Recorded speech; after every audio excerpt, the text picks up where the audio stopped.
Astaghfirullah. Bismillahirrahmanirrahim.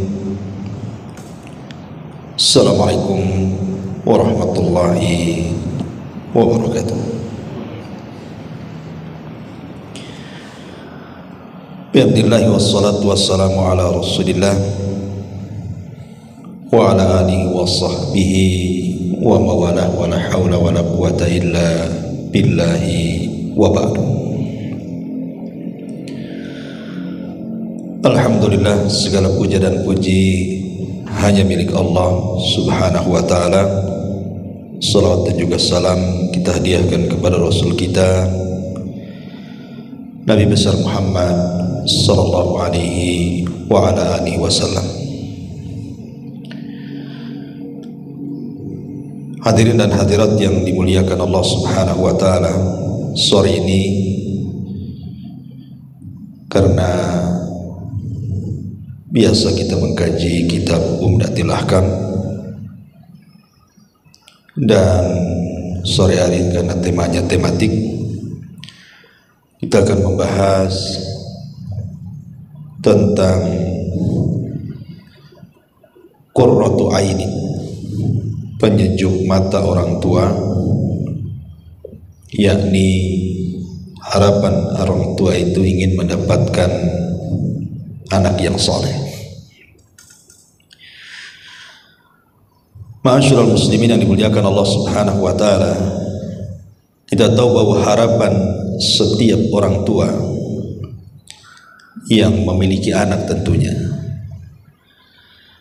karena ada juga orang tua itu yang diuji oleh Allah subhanahu wa ta'ala memang tidak memiliki keturunan. Tentu ada hikmahnya. Di antara hikmahnya boleh jadi itu sudah merupakan ketentuan Allah subhanahu wa ta'ala. Jadi Allah subhanahu wa ta'ala mentakdirkan ada sebagian suami istri itu yang sudah lama menikah tapi tidak dikaruniai keturunan. Berarti itu sudah takdir Allah azza wa jalla. Dan tentu ketika orang tua tidak diberikan keturunan, berarti itu ujian dari Allah subhanahu wa ta'ala. Boleh jadi Allah hendak melihat apakah hamba ini jujur dalam keimanannya kepada Allah, ataukah dusta keimanannya kepada Allah. Karena boleh jadi kalau kita melihat kisah daripada Nabi Musa dan Khidir, ketika Nabi Khidir membunuh salah seorang anak kecil, kemudian Nabi Musa bertanya soal takwilnya. Alasannya karena kalau anak ini besar nanti dia durhaka kepada orang tuanya, boleh jadi kedua orang tuanya akan dibunuhnya, sehingga sebelum itu terjadi maka Khidir membunuh anak itu. Dari sini juga diambil istinbat hukum, boleh jadi Allah subhanahu wa ta'ala tidak menjadikan orang tua itu memiliki keturunan, sebab kalau diberikan keturunan nanti justru anak itu menyengsarakan orang tuanya. Jadi ambil hikmahnya, begitu maksudnya. Jadi sengaja Allah subhanahu wa ta'ala tidak memberikan keturunan. Allah hendak memalingkan bahaya yang akan didapat orang tua tersebut kalau punya anak. Dan tentu banyak lagi hikmahnya, tapi kita tidak hendak bercerita orang tua yang tidak punya anak. Kita bercerita soal orang tua yang punya anak. Kita tahu bahwa manfaat anak yang soleh itu, anak yang baik itu, bukan hanya sekedar di dunia, tetapi manfaatnya sampai ke kuburan. Bahkan bukan hanya di kuburan, manfaatnya sampai kepada akhirat. Di antara manfaat anak yang soleh itu di dunia, sebutkan oleh seorang ulama, di antaranya adalah perkataan Zainul Abidin Zainul Abidin itu putra daripada Husain ibn Ali ibn Abi Thalib yang selamat dalam Karbala. Karena kita tahu bahwa seluruh keturunan Husain itu dibantai di Karbala kecuali satu orang, namanya Ali ibn Husain ibn Ali ibn Abi Thalib. Jadi siapapun yang menasabkan keturunan Nabi dari jalur Husain, maka dia harus melewati Zainul Abidin. Apa kata-kata beliau? Dia mengatakan min sa'adatir rajuli an yakuna lahu waladun yasta'idu bihi. Di antara kebahagiaan manusia itu apabila punya keturunan adalah dia bisa membantu saat orang tuanya sudah tua. Kan harapan kita ini kadang-kadang orang tua, kalau apalagi kalau sudah sepuh gitu ya, sudah usia 60 tahun ke atas, itu kalau bisa anak-anak itu tidak jauh dari kita, ya menolong kita gitu ya, setiap hajat dan kebutuhan. Kalau bisa anaklah yang kemudian sebagai pengganti merawat orang tuanya. Itu semua harapan orang tua seperti itu. Makanya banyak orang tua yang stres ketika sudah tua, anaknya justru tidak membantu dia, justru anaknya menjadi anak durhaka gitu ya. Dan tidak mungkin anak itu membantu orang tua kecuali dia soleh. Sebab kalau anak yang soleh itu tidak perlu kemudian disuruh-suruh kan gitu. Dengan secara kesadarannya pasti dia tahu tanggung jawab bagaimana berbuat baik kepada orang tua. Makanya ada satu kisah menarik di zaman Umar bin Khattab radhiyallahu anhu. Ada orang namanya Kilab ibn Umayyah ibn Askar al-Kinani. Kilab ibn Umayyah ini satu hari dia berjumpa dengan seorang sahabat Rasul namanya Talha ibn Ubaidillah, bertanya soal amalan yang paling tinggi dalam Islam. Maka Talha mengatakan, amalan yang paling tinggi itu engkau berjihadlah, engkau bertempur, atau minimalnya engkau berada di perbatasan, membela kaum muslimin di perbatasan. Maksudnya perbatasan di sini adalah antara perbatasan negara kafir dengan negara Islam. Nah, kamu tinggal di perbatasan. Jadi akhirnya kemudian Kilab ibn Umayyah ini pulang, meminta izin kepada orang tuanya agar orang tuanya mengizinkan dia minimalnya kalaupun tidak berjihad maka tinggal di perbatasan membela negara Islam. Tapi orang tuanya enggak kasih, sehingga kemudian dia datang kepada Umar bin Khattab radhiyallahu anhu meminta izin untuk diberangkatkan ke perbatasan. Tapi Umar menolak, alasannya belum mengantongi izin orang tua. Kalau engkau ingin berangkat ke perbatasan atau hendak berjihad, maka kantongi dulu izin orang tuamu. Akhirnya dia balik lagi merayu orang tuanya tuh, supaya dapat izin. Setelah kemudian Kilab ibn Umayyah ini menangis di hadapan orang tuanya, meminta-minta, mengeluh-ngeluh supaya dapat izin. Akhirnya kasihan orang tuanya, diizinkan. Setelah diizinkan orang tuanya, Kilab ibn Umayyah datang kepada Amirul Mukminin dan mengatakan, ya Amirul Mukminin, orang tuaku sudah mengizinkannya. Sekarang berangkatkan. Maka diberangkatkanlah kemudian Kilab ibn Umayyah al-Kinani ini, sehingga menjaga perbatasan kaum muslimin. Setelah kemudian hari berlalu, minggu berlalu, bulan berlalu, sampai tahun. Ayahnya kan sudah tua. Umayyah ibn Askar al-Kinani ini ayahnya sudah tua, dan di masa itu tidak ada alat komunikasi seperti sekarang. Kalau rindu tinggal telepon, sehingga susah untuk menghubungi anaknya. Sehingga orang tuanya bisa menangis saja, setiap malam menangis saja, menahan kerinduan kepada Kilab itu, ingin berjumpa. Dan orang Arab kalau meluapkan sebuah kecintaan atau kerinduan, maka akan berkumandang syair. Jadi bersyair aja tiap malam tuh.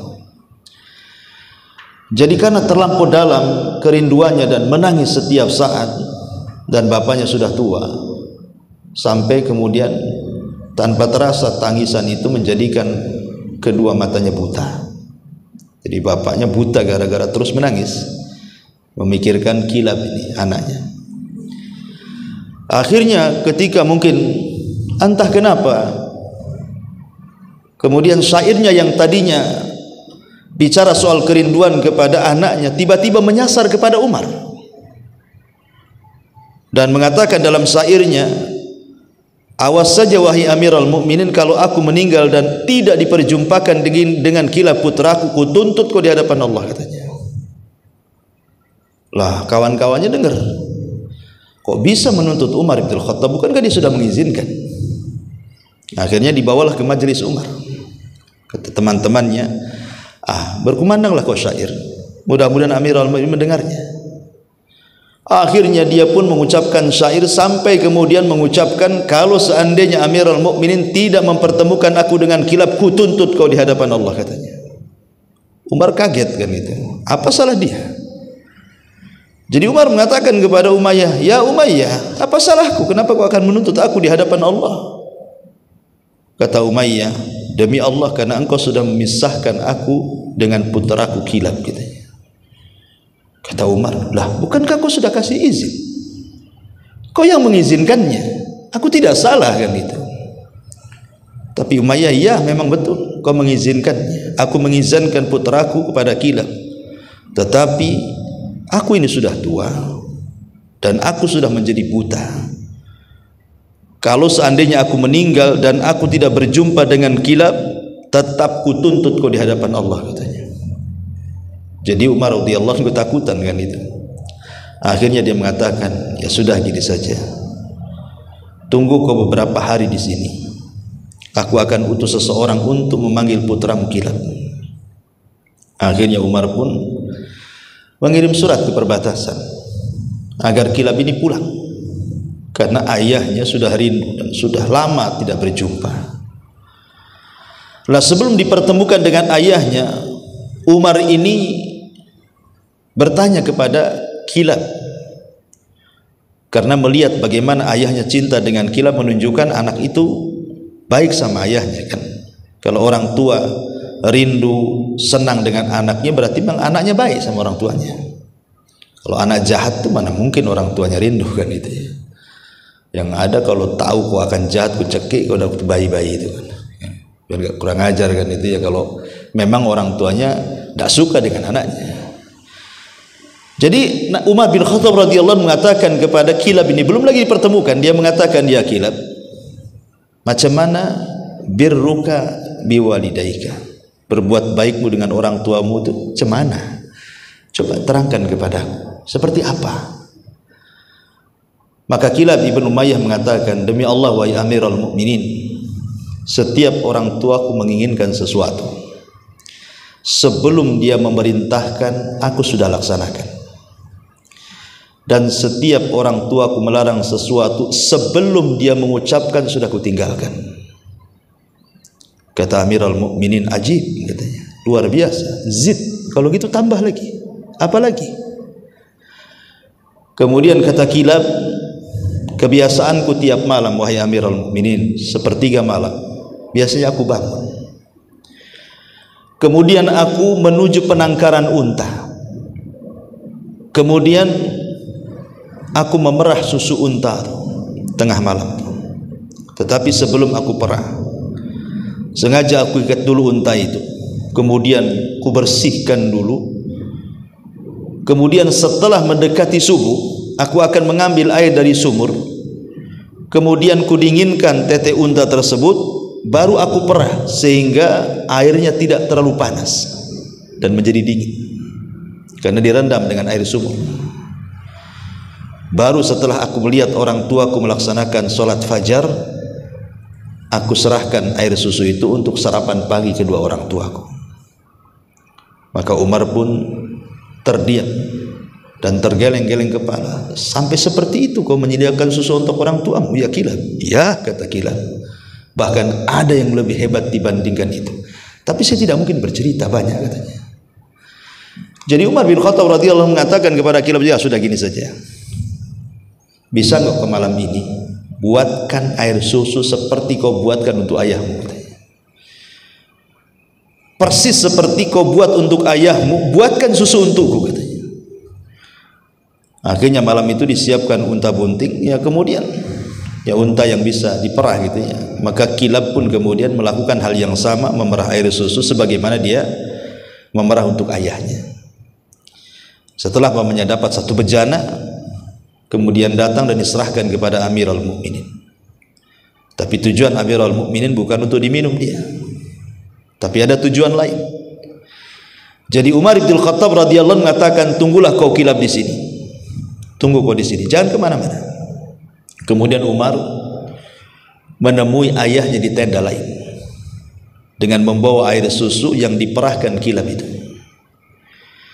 Kemudian setelah berjumpa dengan ayahnya Kilab, Umayyah ibn Askar al-Kinani ini, kata Umar bin Khattab radhiyallahu anhu, ya Umayyah, kalau seandainya kau meminta sesuatu kepada Allah, kira-kira cita-cita terbesarmu apa? Maka kata Umayyah, sebelum kematianku aku hanya ingin memeluk putraku Kilab gitu. Kata Umar bin Khattab radhiyallahu anhu, kalau gitu minumlah air susu ini. Kata Umayyah, aku tidak berhajat dengan air susu, aku hanya ingin berjumpa dengan anak. Kata Umar, minum. Kata Umayyah, tidak, aku tidak berhajat dengan minuman ini.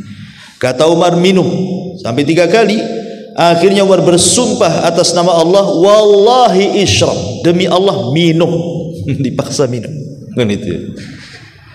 Akhirnya kemudian Umayyah ketika di tangannya ada bejana isinya susu, tiba-tiba dia menangis dan mengatakan, wallahi inilah ajidu raihatal kilab, demi Allah aku sudah mencium bau kilab, bau anak. Di mana dia katanya gitu. Aku sudah mencium anakku dalam susu ini gitu. Di mana anak? Karena rasanya persis seperti yang dibuat anaknya kan itu ya. Maka kata Amirul Mukminin, Kilab, ta'al kemari. Akhirnya Kilab pun dipanggil oleh Umar. Karena ayahnya buta, masih tidak percaya. Diraba-rabalah mukanya, badannya, betul tak anaknya gitu ya. Setelah memastikan dia anaknya, dipeluknya erat-erat, kemudian dia menangis. Kilab pun menangis. Apa kata Umar? Ya Kilab, engkau jauh-jauh dari surga ke perbatasan sana gitu. Padahal surgamu ada di sini katanya. Ngapain kau cari surga sampai ke perbatasan sana katanya? Surgamu lah ada di depanmu ini. Ma'asyiral muslimin yang dimuliakan Allah Azza wa Jalla, lihat kisah daripada Kilab ibn Umayyah al-Kinani. Orang tua itu akan senang kalau anaknya ada kan begitu. Kenapa? Karena Kilab ini setiap hari membantu orang tuanya, menyediakan air susu, sarapan setiap pagi. Makanya kepergiannya itu menjadikan sedih orang tuanya. Makanya salah satu manfaat anak soleh itu adalah kalau kita ini sudah tua, kemudian anak kita itu tidak jauh dari sisi kita, merawat kita, menolong kita, membantu kita, apalagi kita dalam kondisi sakit kan itu ya. Itu yang diharapkan orang tua. Bahkan saya kenal orang tua usianya sudah 67 atau berapa. Dia pernah satu hari datang ke saya, ya curhatlah, sekalian tanya-tanya agama gitu ya. Jadi datang saja dia itu sudah nangis. Bapak ini nangis ya.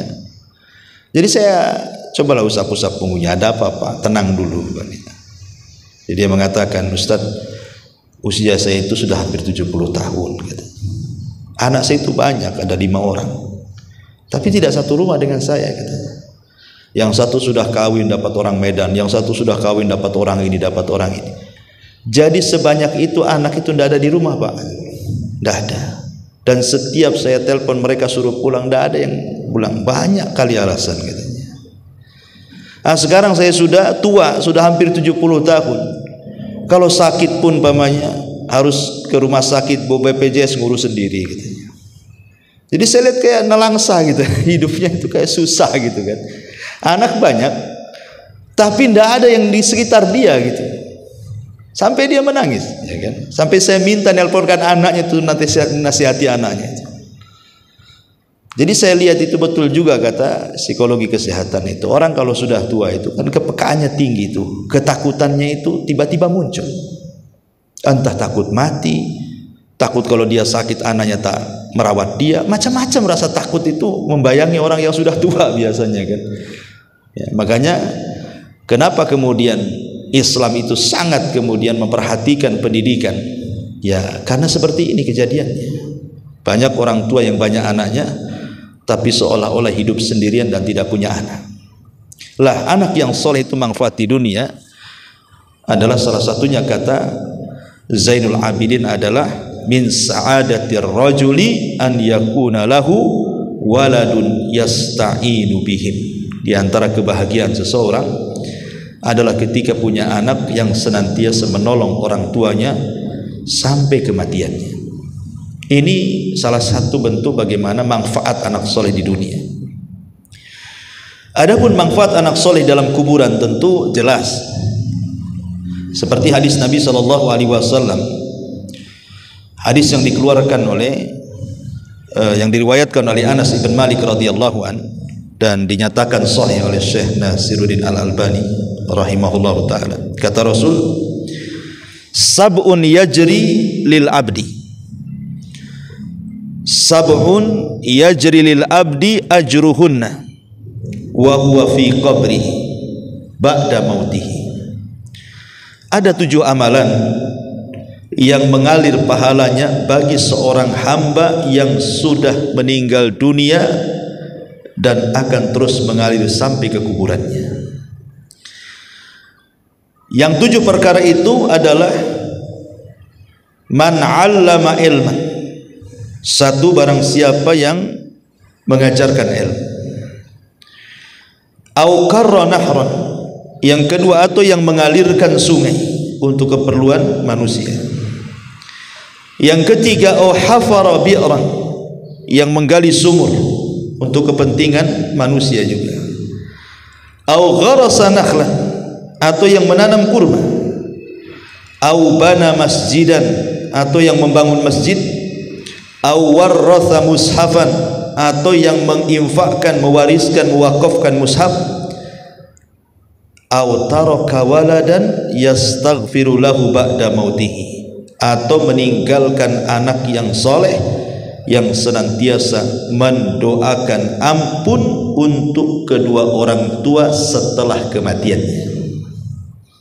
Ini diantara dalil bahwa anak soleh itu juga akan mempengaruhi kepada orang tua setelah kematiannya. Karena Rasul yang mengatakan 7 amalan yang mengalir pada seseorang pahalanya sampai ke kuburannya, salah satunya adalah anak soleh yang memintakan ampun akan kesalahan kedua orang tuanya. Artinya kalau seandainya kita tahu bahwa kondisi kuburan itu kan tidak bisa kita bayangkan, akan merasakan panas yang luar biasa gitu ya kalau mendapatkan azab kubur dan siksa-siksa. Maka yang bisa meringankan itu semua adalah doa anak yang soleh kepada orang tuanya. Dan doa yang paling diharapkan orang tua dalam kubur itu 2. Pertama, istighfar, memintakan ampun akan dosa-dosanya. Yang kedua, meminta kepada Allah agar dimantapkan jawabannya. Jadi kalau mendoakan orang tua yang sudah meninggal, 2 kalimat yang paling penting, Allahumma gfir lahu, Allahumma tsabbithu. Ya Allah, ampuni dosanya, ya Allah tetapkan jawabannya. Itu yang paling dianjurkan para ulama. Ya selebihnya terserah, mau mendoakan mudah-mudahan Allah luaskan kuburnya, Allah angkat derajatnya, Allah mudahkan hisabnya, macam-macam doa. Tapi 2 perkara itu yang jangan ditinggalkan. Mintakan ampun akan dosa-dosanya. Yang kedua, minta kepada Allah supaya ditetapkan jawabannya. Ma'asyiral muslimin yang dimuliakan Allah Azza wa Jalla, ini pengaruh dalam kuburnya. Kemudian yang ketiga, pengaruh di akhirat. Jadi anak yang soleh itu akan membawa pengaruh di akhirat. Seperti ketika Nabi SAW bicara soal anak perempuan. Kata Nabi sallallahu alaihi wasallam, man ubtuliya min hadhil banati bi syai'in kunna lahu sitran minan nar. Sesiapa yang diuji dengan kehadiran anak perempuan, maka anak itu akan menjadi tameng baginya pada hari kiamat. Karena merawat anak perempuan beda dengan merawat anak laki-laki. Harus ekstra gitu ya. Betul-betul harus dijaga betul anak perempuan itu. Karena sekali kemudian gagal merawat anak perempuan, maka akan selamanya gagal. Kalau anak laki-laki ya yang penting dibesarkan, dididik kan itu. Anak perempuan harus dijaga. Ya, kemana-mana harus pakai mahram, ya kan? Safar harus ditemani, kemudian harus terus menjaga aurat dia, macam-macam anak perempuan itu. Jadi makanya kenapa kemudian pahalanya besar yang punya anak perempuan itu. Bahkan dalam hadis Rasul mengatakan, man ala jariyataini hatta tablugha jaa yaumal qiyamati ana wa huwa wa dhamma bi asabihi. Sesiapa yang menanggung nafkah dua anak perempuan sampai dia balik, maka pada hari kiamat antara saya dan dia seperti ini. Maksudnya sambil merapatkan jari tengah dengan telunjuknya seperti ini. Aku dan dia, kata Rasul, seperti ini. Siapa yang mendidik anak perempuan dengan baik sampai dia balik, ya. Dalam hadis yang lain, man kanat lahu untha falam yaidha walam yuhinha walam yu'thir waladahu 'alaiha qala ya'ni adz-dzukur adkhalahu Allahul jannah. Sesiapa yang memiliki anak perempuan, dia tidak membunuhnya. Karena di zaman jahiliyah kalau punya anak perempuan itu kan aib. Makanya kebiasaan orang jahiliyah itu membunuh anak perempuan hidup-hidup, karena tidak mendatangkan keuntungan duniawi masalahnya. Makanya mereka membunuh anak perempuan hidup-hidup itu di zaman jahiliyah. Jadi kalau punya anak perempuan itu kayaknya marah gitu ya. Makanya Allah gambarkan dalam Al-Quran itu, wa idza busyira ahadukum bil untha dhalla wajhuhu muswadda wa huwa kadhib. Apabila dihabar gembirakan kelahiran anak perempuan, maka marah mereka, dan mereka pun membunuh anak itu dengan cara mengubur hidup-hidup. Makanya kata Rasulullah, sesiapa yang memiliki anak perempuan, dia tidak membunuhnya dengan dikubur hidup-hidup, tidak menghinanya dengan terus memuliakannya, dan tidak lebih mengunggulkan anak laki-laki daripadanya. Maksudnya harus adil, anak perempuan laki-laki sama saja, maka Allah akan memasukkan ia ke dalam surga. Menunjukkan di sini apa? Islam itu mengangkat derajat wanita. Ya. Dalam hadis yang lain juga, man kunna lahu thalathatu banat fa sabara alaihin wa at'amahunna wa saqahunna wa kasahunna min jiddatihi kunna lahu hijaban minan nar yaumal qiyamah. Sesiapa yang memiliki 3 anak perempuan, lalu dia bersabar memberi makan, memberi minum, memberi pakaian dari hasil usaha kerasnya, maka semua akan menjadi tameng dia pada hari kiamat. Dan banyak lagi hadis-hadis tentang keutamaan merawat anak perempuan. Ya. Dari sini kita tahu bahwa anak yang baik, anak yang soleh, mau laki-laki mau perempuan, kalau kita didik dengan baik itu, maka pahalanya besar sekali. Saya akan contohkan saja. Kalau seandainya kita berhasil karena didikan kita, ya, umpamanya anak laki-laki yang kita didik itu sampai bisa hafal Quran, mungkin bukan kita yang menjadikan dia hafal Quran, mungkin kita sekolahkan, kita pesantrenkan, kita arahkan dia menjadi para penghafal Quran, kan itu, sampai betul-betul anak itu hafal Quran. Maka ulama itu sampai memberikan beberapa keterangan nih. Yang pertama, jadi anak yang menghafal Quran itu kelak pada hari kiamat itu akan memberikan mahkota kepada orang tuanya. Disebutkan dalam hadis yang dikeluarkan Imam Hakim dalam Mustadraknya dan dihasankan oleh Syekh Albani, man qara al-Qur'ana wa ta'allamahu wa amila bihi albasa yaumal qiyamati tajan min nuri dhawuhu mithlu dhawi syamsi wa yuksa walidayhi hullatani la taqumu biha la taqumu bihimad dunya fayaqulani bima kusina hadza fayuqalu bi ahdi waladikumal Qur'an. Kata Nabi SAW, barang siapa yang membaca Al-Quran, mempelajarinya, mengamalkannya, kelak pada hari kiamat akan dikenakan mahkota dari cahaya yang sinar kemilauannya seperti cahaya matahari. Dan bagi kedua orang tuanya masing-masing dikenakan untuknya pakaian kebesaran yang tidak bisa dinilai dengan dunia. Tiba-tiba kedua orang tuanya mengatakan, ya Allah, kenapa kau pakaikan pakaian ini untuk kami, padahal kami tidak beramal dengan amalan yang tinggi? Maka Allah Subhanahu wa ta'ala menjawab, karena anak kalian berdua belajar dan menghafal Quran. Lihat, Allah Subhanahu wa ta'ala mengatakan, karena engkau punya anak, kau arahkan kepada Quran sampai dihafal Quran. Nah, sekarang kupakaikan kau pakaian yang nilainya tidak sebanding dengan dunia, sampai orang tuanya bingung gitu kan.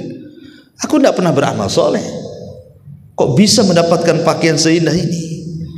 Maka Allah Subhanahu wa ta'ala mengatakan, bi akhdi waladikumal Quran, karena engkau sudah mengarahkan anakmu menjadi penghafal Quran. Menunjukkan apa? Anak itu akan manfaat pada hari kiamat kan itu. Kemudian yang kedua juga disebutkan oleh para ulama, termasuk juga ilmu yang bermanfaat dan amal jariah yang tidak terputus. Jadi kalau seandainya kita ini punya anak, kemudian kita didik ke agama sampai akhirnya, tidak mesti harus jadi ustaz. Boleh jadi dia anak yang soleh, anak yang taat, sholat kan itu, al-amru bil ma'ruf wan nahyu anil munkar. Maka anak yang seperti ini pahalanya akan mengalir, walaupun tanpa dia hadiahkan anak itu pahalanya untuk orang tua, dengan sendirinya mengalir. Jadi kalau anak itu sholat, maka dengan sendirinya pahala sholatnya mengalir kepada orang tuanya. Kalau anak itu baca Quran, dengan sendirinya pahala baca Quran mengalir kepada orang tuanya. Dengan anak ini berzikir, dengan anak ini beribadah, mengalir dengan sendirinya kepada orang tuanya nanti pada hari kiamat. Karena ini masuk pada keumuman hadis Nabi SAW, idza mata ibnu adam in qata amaluhu illa min thalathin, shadaqatin jariyah aw ilmin yuntafa'u bihi aw waladin salihin yad'ulahu. Jadi apabila anak Adam meninggal dunia, maka terputuslah amalannya kecuali tiga perkara. Tiga perkara tidak akan terputus. Pertama, sedekah yang mengalir. Makanya ketika para ulama membahas tentang amalan yang paling baik untuk orang yang sudah meninggal, maksudnya dari orang hidup untuk orang yang meninggal, itu kan disebutkan sampai 15 sampai 20 poin itu. Ya. Tetapi kesimpulannya, kata Syekhul Islam Ibnu Taimiyah rahimahullahu taala, dari semua amalan yang disebutkan para ulama yang bermanfaat untuk orang mati itu, yang tidak ada khilaf ya, di mana semua ulama sepakat, mau Syafi'i, mau Maliki, Hambali, kemudian juga Hanafi, cuma dua yang kalau kita lakukan untuk orang mati dipastikan sampai. Kalau yang lainnya diperselisihkan. Apa itu? Pertama doa, yang kedua sedekah. Cuma dua. Ini nggak ada khilaf ulama. Kalau kita berdoa kepada Allah supaya orang tua kita diselamatkan, pasti sampai. Kita berdoa agar orang tua kita diampuni dosanya, pasti sampai. Atau kalau kita sedekahkan, kita punya uang, datang ke masjid, ini sedekah untuk orang tua. Kita datang ke pesantren, ini sedekah orang tua. Kita datang ke panti asuhan, ini sedekah, pasti sampai. Ini yang tidak ada khilaf ulama. Adapun yang lain banyak kali khilaf. Seperti haji orang tua, korban untuk orang tua, baca Quran untuk orang tua, itu masalah khilaf semua, panjang pembahasannya ya. Tapi khusus dua perkara tidak ada khilaf. Makanya kalau kita ini ingin yang jelas-jelas saja gitu maksudnya ya, supaya sampai pahala kita, inilah dua perkara, berdoa kemudian sedekah. Karena di sini Nabi SAW mengatakan apa? Shadaqatin jariyah, sedekah yang mengalir, au ilmin yuntafa'u bi, ataupun ilmu yang bermanfaat. Di mana ketika kedua orang tuanya masih hidup, orang tuanya lah yang mengarahkan anaknya sampai akhirnya anak itu paham sholat, paham baca Quran, paham macam-macam ya. Walaupun tidak dia yang mengajarkan, tapi kan dia yang mengarahkan ke pesantren, ke sekolah gitu kan. Secara tidak langsung yang menjadikan anak itu cerdas adalah orang tuanya. Lah sebab itulah orang tuanya dapat bagian amal solehnya anaknya. Apalagi kemudian yang ketiga, awaladin salihin yad'ulahu, ataupun anak yang soleh yang mendoakan. Ini yang kedua. Yang ketiga, anak itu akan jadi syafaat. Anak itu akan menjadi syafaat bagi kedua orang tuanya. Jadi menjadi syafaat bagi kedua orang tuanya. Maksudnya syafaat di sini bukan hanya syafaat anak yang soleh saja menolong orang tuanya gitu kan, tapi amalan anaknya juga bisa menjadi syafaat bagi orang tuanya. Jadi umpamanya Nabi mengatakan iqra'ul Quran fa innahu ya'ti yaumal qiyamah syafi'an li ashabihi. Bacalah Al-Quran, karena Quran itu kelak akan menjadi syafaat bagi para pelakunya. Jadi kalau kita yang mengajarkan anak itu Al-Quran, minimalnya Al-Fatihah lah ya, jangan sampai kemudian surah Al-Fatihah itu guru TK pula yang ngajari anak kita. Kalau bisa kita yang ngajar Al-Fatihah, karena Al-Fatihah itu akan dibaca pada setiap sholat masalahnya. Kalau Quran yang lain kan kadang dibaca kadang tidak, tapi kalau Al-Fatihah kan wajib dibaca minimalnya 17 kali sehari. Kalau bisa Al-Fatihah kita lah yang ngajari, jangan orang lain kan gitu, supaya jelas gitu ya amalan itu mengalir. Jadi kalau seandainya karena lantaran bimbingan kita anak itu kemudian jadi gemar membaca Al-Quran, dan Al-Quran itu akhirnya menjadi syafaat bagi anaknya, kata para ulama, Al-Quran yang dibaca anak kita juga akan menjadi syafaat bagi kita yang mengajarkannya. Jadi bukan hanya kepada pembacanya saja, tapi juga akan menjadi syafaat bagi yang mengajarkannya awal-awal. Kalau kita yang mengajarkannya, kita dapat juga. Nah, gitu maksudnya. Ya, jadi amalan anak soleh juga akan ada pengaruhnya kepada kedua orang tuanya. Ya, dan banyak lagi. Ya, intinya bahwa manfaat anak soleh itu nampak di dunia, nampak di kuburan, dan akan nampak di akhirat. Lalu pertanyaannya, ya, bagaimana caranya gitu ya? Kita ini mendidik anak itu supaya menjadi anak yang soleh, terutama yang sudah terlanjur, yang mungkin tidak pernah mendidik anak itu. Mungkin setelah anak itu besar baru orang tuanya hijrah, kemudian pengen anaknya baik, tapi kadang sudah terbentuk jahat, susahlah menjadikan anak itu baik. Bahkan ada keluhan-keluhan itu ke saya itu, Ustaz, aduh saya ini kalau nyuruh anak saya sekarang udah SMP kelas 1 katanya, kalau nyuruh sholat subuh itu udah kayak perang dunia kedua itu katanya, nggak bisa itu, perang dulu sama anak tuh katanya. Kadang-kadang kita pula dimaki orang tua, dimaki anak gitu, gara-gara nyuruh sholat aja harus perang, nanti ujung-ujungnya dia pula maki kita orang tuanya. Ini kan ujian gitu ya, karena memang sudah salah didik dari awal. Sebab kalau sudah dari awal salah didik ya seperti ini jadinya. Tapi kalau seandainya dari kecil kita didik, diarahkan, insya Allah nggak akan terjadi seperti ini. Biasanya kejadian-kejadian seperti ini sudah nakal, sudah terbentuk nakalnya, mau merubah itu yang sulit tuh biasanya. Makanya para ulama memberikan tipsnya semacam kunci ya, bagaimana caranya merubah anak yang sudah nakal itu. Pertama, tentu tidak ada yang lebih mampu merubah hati seseorang itu melebihi doa. Karena kan anak itu nakal itu tergantung hatinya.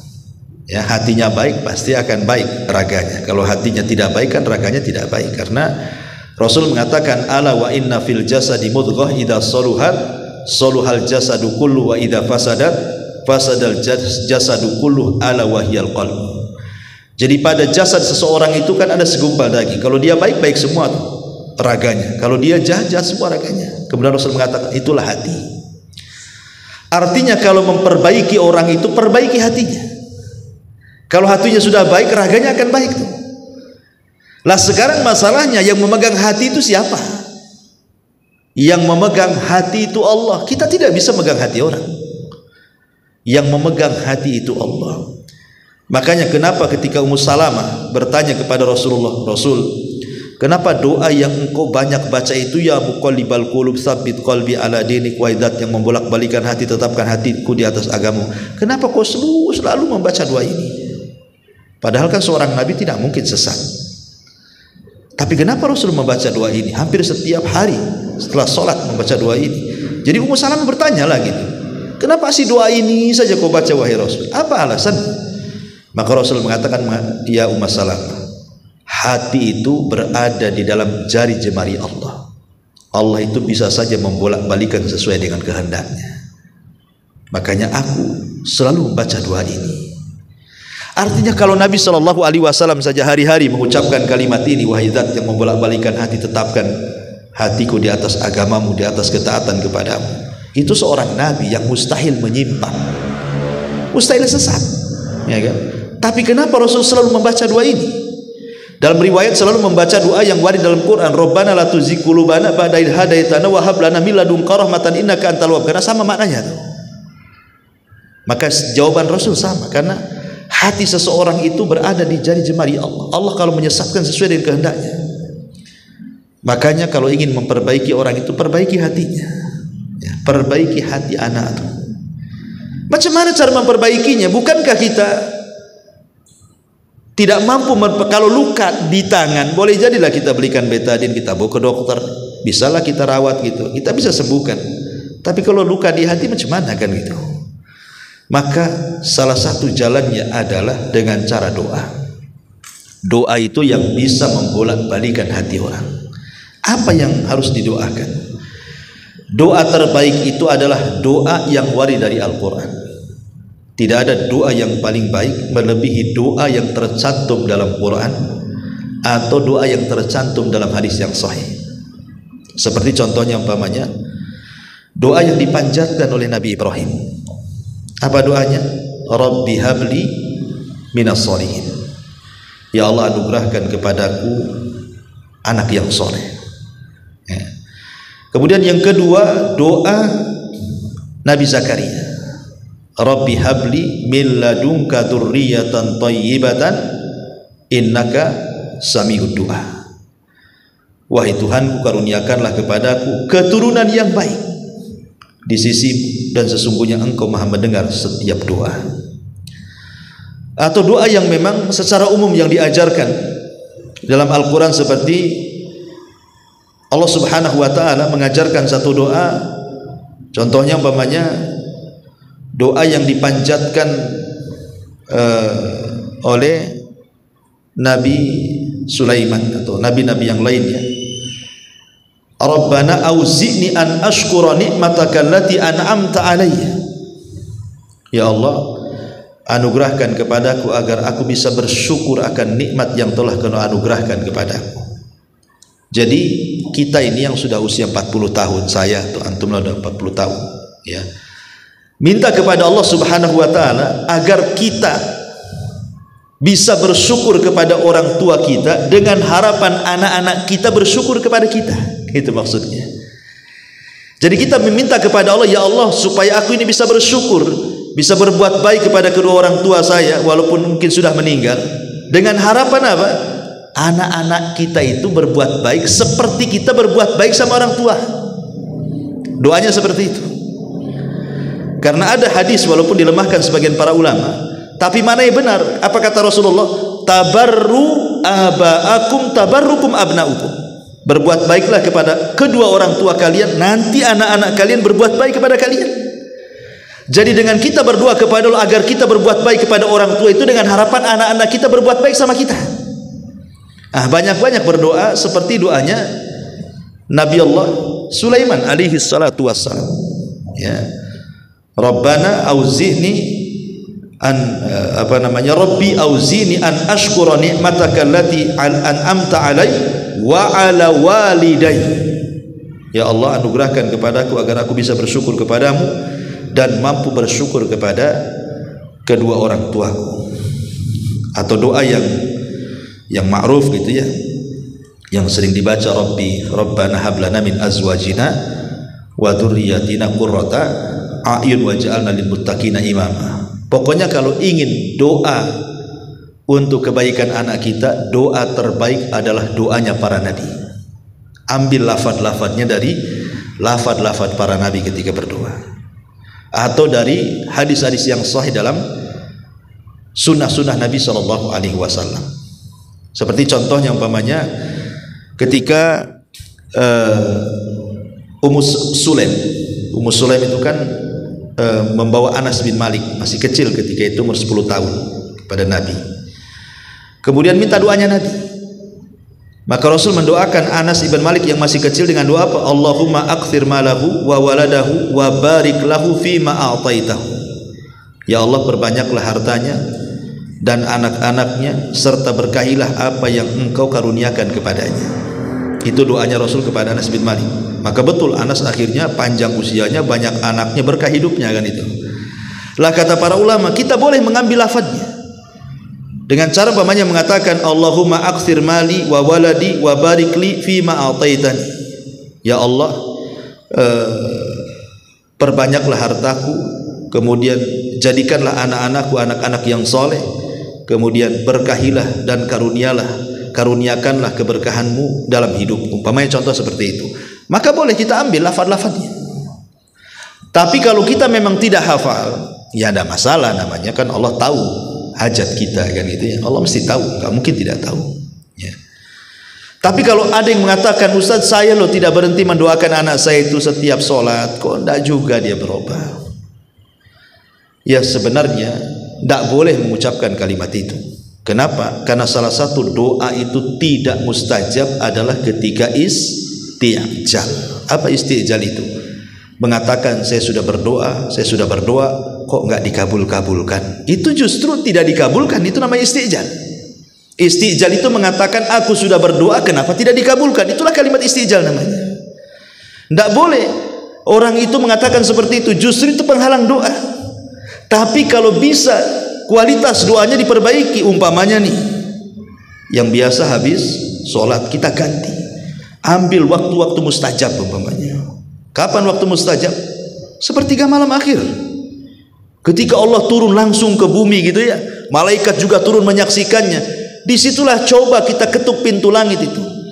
Logikanya begini ya, kalau seandainya saya ini tidak suka dengan antum, kemudian antum datang kepada saya, asih digedor-gedor pintunya, Ustaz gitu, gak mungkin lah saya gak buka gitu. Kalau hari-hari digedor, pagi gedor pintu, malam digedor, nanti siang lagi, besok digedor, tuh minggu gedor-gedor rumah saya, kira-kira nggak dibuka tuh? Dibuka lah, entah dibukanya mau marah atau apa, kan yang jelas dibuka kan gitu ya, karena bising juga digedor-gedor itu ya. Itu logika kepada manusia, bahwa kalau diketuk terus pintunya, lama-lama dibuka juga.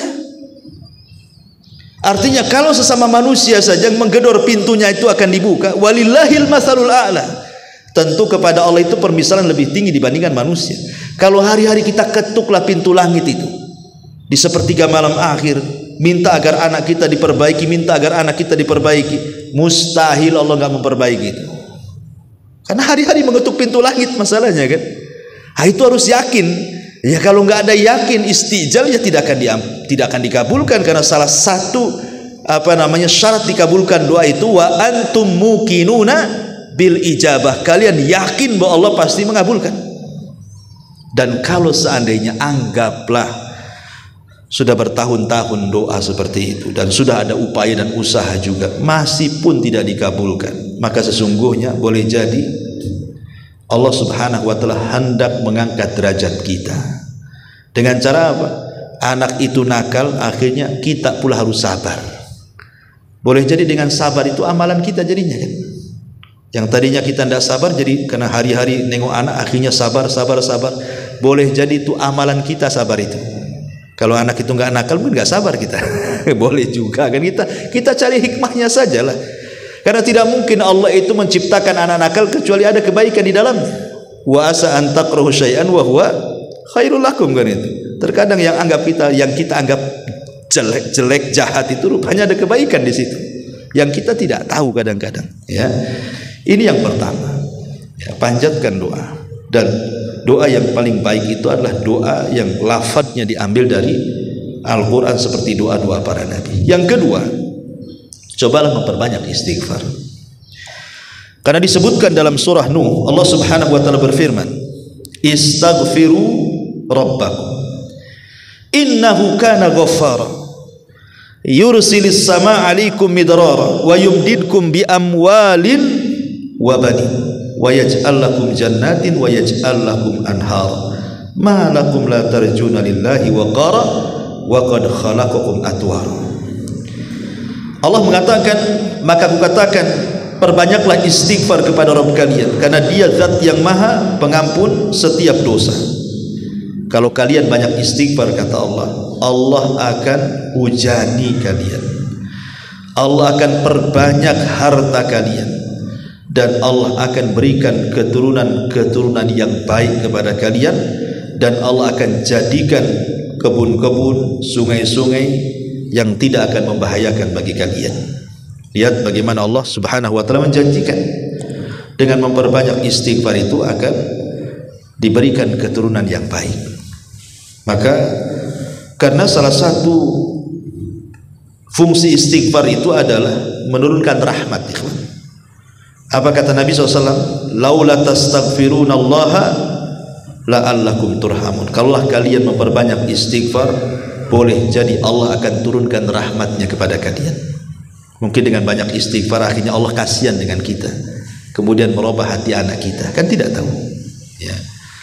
Kemudian juga bisa saja karena anak itu nakal terkadang menjadi azab, tidak tenang kita dengan anak kita. Dengan memperbanyak istighfar itu akhirnya anak itu membawa ketenangan, karena Allah Subhanahu wa taala mengatakan, wa ma kana Allahu mu'adzibahum wa anta fihim wa ma kana Allahu mu'adzibahum wa hum yastaghfirun. Kata Allah, Allah tidak mungkin mengazab mereka selagi engkau berada di tengah mereka, dan Allah tidak mungkin mengazab mereka selama mereka masih beristighfar kepada Allah. Di zaman Nabi, para sahabat aman karena Nabi masih hidup, tapi di zaman sekarang Nabi tidak ada, sehingga keamanan sudah tercabut.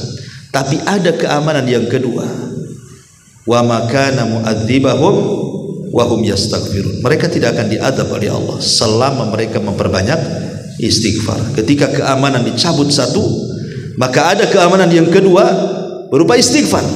Lah boleh jadi yang tadinya anak itu jadi azab orang tuanya, ketika memperbanyak istighfar akhirnya menjadi sebuah keamanan. Itu maksudnya, pendalilannya ya. Ini juga ya, kenapa kemudian memperbanyak istighfar ini salah satu memperbaiki anak juga. Kemudian yang ketiga, memperbanyak sedekah. Memperbanyak sedekah. Karena Nabi SAW mengatakan, inna sadaqata sir tudfi'u ghadaba rabbi. Sedekah yang tidak ada yang tahu kecuali kita dengan Allah itu bisa meredam kemurkaan Allah.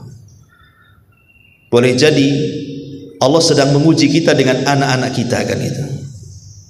Karena sebuah dosa yang kita lakukan di masa lalu, wallahu alam, kita tidak tahu. Tapi dengan memperbanyak sedekah, boleh jadi wasilah sedekah itu memperbaiki hati anak kita sehingga menjadi baik ya. Itu juga kata para ulama seperti itu. Karena Rasul yang mengatakan, dawau mardakum bisadaqah, obati orang yang sakit kalian dengan sedekah. Dan sakit di sini umum. Anak nakal itu sakit jiwanya, makanya dia nakal, kan itu. Tapi dengan sedekah boleh jadi jiwanya diperbaiki, akhirnya jadi sembuh, akhirnya hilang nakalnya. Maka ini salah satu thariqah juga supaya anak itu menjadi baik dengan cara bersedekah. Kemudian juga ad-du'a li ghairi, berdoa untuk anak orang lain. Jadi kalau seandainya anak kita nakal nih ya, anak kita nakal, anak tetangga pula ikut nakal, kita doakan anak tetangga supaya baik.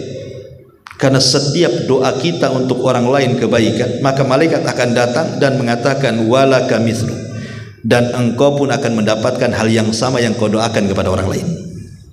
Dan itu disebutkan dalam hadis Nabi SAW,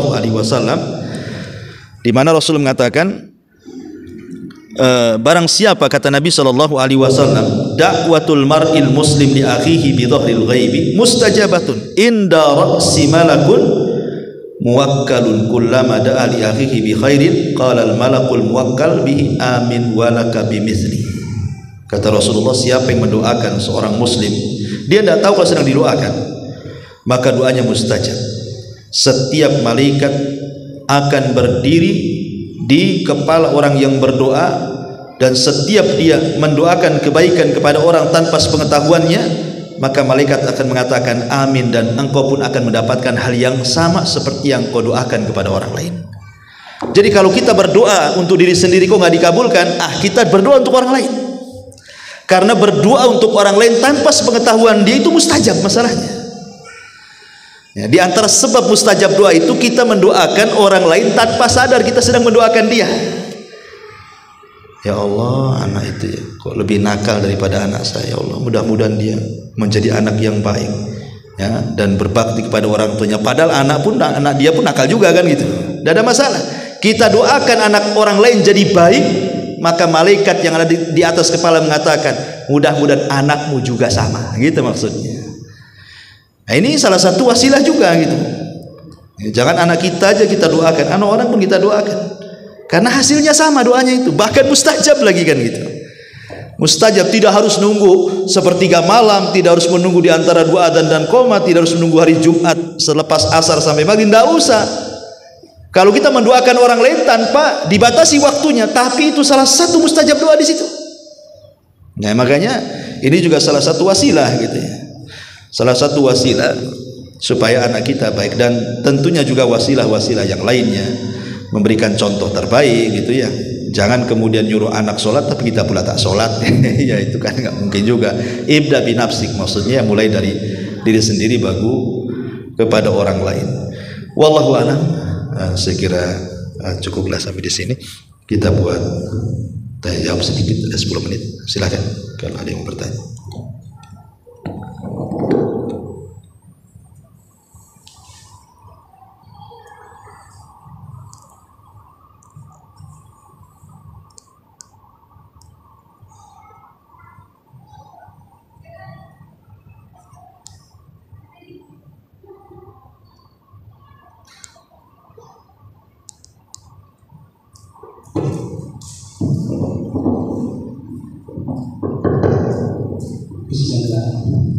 Assalamualaikum Ustaz. Waalaikumsalam. Makasih banyak atas waktunya. Mau nanya Ustaz mengenai doa anak yang soleh tadi Ustaz. Ya. Ya kita katakan gitu ya Ustaz ya. Mungkin amalannya tidak biasa-biasa saja gitu kan. Baca Quran belum tentu sebulan 1 kali atau seminggu gitu kan. Lalu habis sholat kita mendoakan orang tua kita Ustaz. Atau di suatu kesempatan kita bersedekah niatnya untuk orang tua gitu, itu sudah termasuk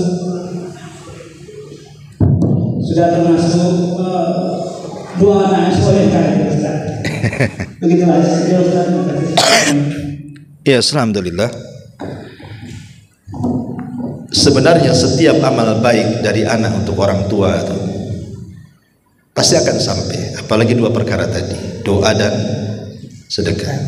Walaupun mungkin orang anaknya tidak sholat, jarang sholat, meninggalkan sholat, degil bahasa kitanya kan, anaknya itu preman, tapi kalau ingat orang tuanya langsung doa dia sampai, pasti sampai gitu. Tapi amalan maksiat dia ya tidak akan sampai kepada orang tuanya, dia akan menanggung dosa dia dengan maksiatnya saja. Wala taziru waziratun wizra ukhra. Orang itu tidak akan menanggung dosa kecuali ditanggung masing-masing. Jadi dosa perbuatan lain. Anda melakukan dosa ya Anda dapat dosa, ya. Anda melakukan maksiat dapat dosa. Tapi ketika Anda berbuat baik, ya akan jadi kebaikan. Selama ingat satu, memang harta yang disedekahkan itu harta yang halal, bukan harta haram, karena harta haram gak dapat pahala. Jadi yang disedekahkan betul-betul harta, sekalipun yang bersedekah preman sekalipun, tapi harta kalau untuk orang tua dia gak mau harta yang jahat, memang betul-betul harta jerih payah dia sedekahkan, dan dia ikhlaskan orang tuanya sampai-sampai, karena itu disepakati ulama sampai. Ya, tidak ada khilaf ulama masalah niat sedekah itu sampai ya sampai gitu. Dan itu bentuk birrul walidain seorang anak kepada orang tua yang sudah meninggal. Jadi karena besarnya hak seorang anak kepada orang tua itu sampai birrul walidaini tidak ditutup dengan kematian. Jadi bukan berarti dengan orang tua meninggal terputus birrul walidain, tidak. Tetap bisa kita berbuat baik dengan orang tua dengan cara seperti tadi, mendoakan, beristighfar, bersedekah, kan gitu. Adapun yang lain memang diperselisihkan. Seperti umpamanya baca Quran, itu khilaf ulama. Ada yang mengatakan sampai, ada yang mengatakan tidak sampai. Cuman para ulama mengatakan, tapi kalau sifatnya bertawasul dengan amal soleh, maka sampai. Contoh umpamanya Anda baca Quran, setelah selesai baca Quran, kemudian kita mengatakan, ya Allah, kalau dalam bacaan tadi ada pahalanya, saya kirimkan kepada orang tua. Jadi kita mengirim pahala baca Quran itu bukan bacaannya, tapi amalannya. Ya, jadi itu namanya tawasul dengan amal soleh namanya. Nah, itu kata ulama sampai yang seperti ini, tidak ada khilaf. Yang jadi khilaf itu maksudnya kalau dari awal kita membaca Quran, umpamanya mengirim Fatihah atau mengirim apa gitu kan, itulah yang menjadi khilafiyah ulama, sampai atau tidak sampainya. Dalam mazhab Syafi'i sendiri kan khilaf masalah ini. Tapi kalau kita maksudnya mengirim pahala bukan dengan bacaannya, tapi amal soleh baca Qurannya. Jadi selesai baca Quran, kita mengatakan, ya Allah, kalau tadi amal soleh saya baca Quran ada pahalanya, saya mau kirimlah sama orang tua. Gitu maksudnya. Itu namanya tawasul dengan amal soleh. Tapi beda kalau kita ngomong, saya kirimlah bacaan ini ke orang tua, kemudian Anda baca Quran. Nah, itu berarti ngirim bacaan namanya.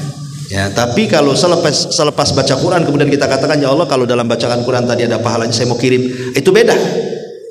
Dia sedang tawasul dengan amal soleh kalau tadi, kalau yang kedua. Tapi kalau yang pertama itu namanya mengirim bacaan Quran. Ini yang jadi khilaf ulama. Ya, sama dengan orang yang haji untuk orang tua, korban untuk orang tua, dan begitu seterusnya, ya, secara khusus maksudnya untuk orang tua, itu jadi khilaf ulama. Ya. Walaupun ada yang mengatakan sampai, ada yang mengatakan tidak, tapi yang disepakati ya doa dengan sedekah. Jadi kalau sudah bersedekah, insya Allah sampai, dengan catatan harta yang disedekahkan harta halal, kemudian ikhlas karena Allah Subhanahu wa ta'ala, karena Allah tidak menerima kecuali yang baik-baik, kan itu. Wallahu a'lam.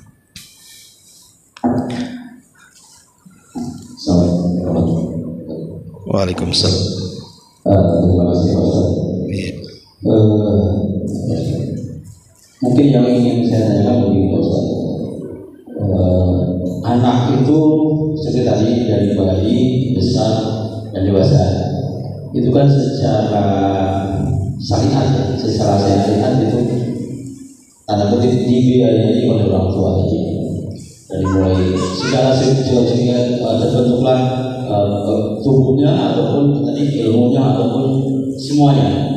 Nah, dalam hal ini saya ingin tanyakan, karena pernah sering dengar kalau kita misalkan seorang ada melakukan jamuan, suka di akhir acara itu ada kata seperti ini, apakah memang itu artinya di situ, semoga apa yang kita makan menjaga darah daging, dan apabila kita berbuat baik itu semoga amalnya mengalir kepada ahli baik, misalnya seperti itu. Nah, dalam konteks dengan anak ini, maksud saya, apakah kita harus berniat setiap kita melakukan perbuatan amal soleh ditujukan untuk orang tua, sedangkan kita tahu makanan apa semua yang kita dari bayi sampai dewasa itu hasil dari orang tua. Apakah kita juga harus berniat, oh saya infakkan untuk orang tua, saya baca Quran untuk orang tua? Padahal itu jelas apa yang ada di diri kita itu hasil jerih payah daripada. Jadi pertanyaan, apakah kita harus berniat? Siap. Terima kasih. Ya, alhamdulillah, ada amalan itu yang harus diniatkan, ada amalan itu yang tidak harus diniatkan. Jadi ada dua. Ya, ada amalan itu jadi amalan karena niat. Kalau tidak ada niat, tidak ada amalan. Contoh umpamanya, saya membaca Quran di depan antum, ya saya dapat pahala setiap satu hurufnya. Tapi kalau saya niatkan bacaan Quran saya untuk rupiah, maka akan jadi obat. Ya, jadi ada nilai plusnya, bukan hanya sekedar pahala, tapi ada nilai plusnya mengobati orang dengan niat itu. Memang berpahala, sama-sama berpahala karena sama-sama baca Quran kan itu ya. Cuman yang ada niatnya itu ada plus pahalanya. Bukan hanya dapat pahala setiap satu huruf 10 kebaikan, tapi ada nilai plusnya apa? Bisa mengobati. Dengan niat itu. Jadi sebenarnya niat itu hanya untuk lebih memantapkan lagi kan gitu ya. Memantapkan Masya Allah. Jadi untuk memantapkan kita mengirim pahala kepada orang tua. Tetapi kan niat tidak harus dilafadzkan. Niat itu cukup dalam hati saja kan, supaya dibedakan mana amalan untuk pribadi, mana amalan untuk orang tua. Tetapi sebenarnya secara umum apapun yang dilakukan anak itu pasti akan sampai kepada orang tua, karena Rasul yang mengatakan sesungguhnya engkau itu bagian daripada usaha orang tuamu. Kan begitu, sesungguhnya engkau itu bagian usaha orang tuamu. Adanya kamu itu karena adanya orang tua gitu maksudnya. Kalau nggak ada orang tua nggak ada kamu. Cuman kan masalahnya ada orang tua itu yang hanya bisa mengadakan tanpa membesarkan. Pemain sudah melahirkan malah dikasih pula anaknya ke orang. Kan hanya melahirkan saja kan. Tapi semua jerih payahnya orang lain yang mendidik dia sampai jadi besar. Walaupun demikian tetap anak tidak bisa menandingi kebaikan orang tua. Hanya sekedar melahirkan saja sudah orang tua itu sudah kebaikannya besar gitu ya. Tidak bisa dibandingi. Walaupun hanya melahirkan, habis itu kita diserahkan ke panti asuhan umpamanya, tetap kita tidak bisa menandingi kebaikan orang tua walaupun hanya sekedar melahirkan kan itu ya. Sampai Ibnu Umar mengatakan apa? Walaupun satu nafas ibumu melahirkan kamu itu tidak bisa ditandingi kebaikannya. Makanya kadang-kadang anak ini kan aneh gitu, sakit hati dengan orang tuanya dengan mengatakan apa? Aku ini dibuang dari kecil, ngapain saya berbuat baik sama orang tua? Kan ada bahasa-bahasa seperti itu kan. Dia tidak paham dengan melahirkan saja kebaikan itu nggak bisa ditandingi. Kok bisa mengatakan seperti itu? Dengan semata-mata melahirkan lo nggak bisa ditandingi kebaikannya. Kok dia bisa sakit hati? Karena kebaikan anak kepada orang tua itu bukan sistem barter. Kalau dia baik saya baik, kalau dia jahat saya jahat. Bukan begitu. Kebaikan anak kepada orang tua itu tetap berbuat baik walaupun orang tua jahat. Karena ini perintah Allah, bukan soal dia baik atau tidak. Itu harus ditanamkan supaya anak itu jangan durhaka gitu maksudnya. Terserah orang tua saya mau buang saya, mau apa terserah, tapi Allah perintahkan saya berbuat baik. Gitu maksudnya. Prinsipnya harus dipegang di situ supaya jangan durhaka anak. Ya intinya kembali ke pertanyaan tadi. Jadi ada yang memang diperlukan niat hanya sebagai takkid penguat saja. Amalan ini untuk orang tua gitu ya.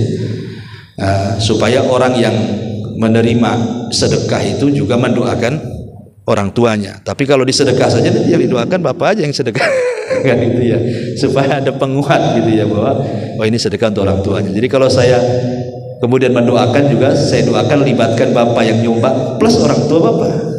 Nanti kalau nggak ada niat kan nggak tahu. Walaupun secara otomatis pahala kan sampai. Tapi kalau dengan niat itu ada tambahan plus tadi ya. Wallahu a'lam. Saya harus berdoa aja juga. Subhanakallahumma bihamdika asyhadu an la ilaha illa anta astaghfiruka wa atubu ilaik.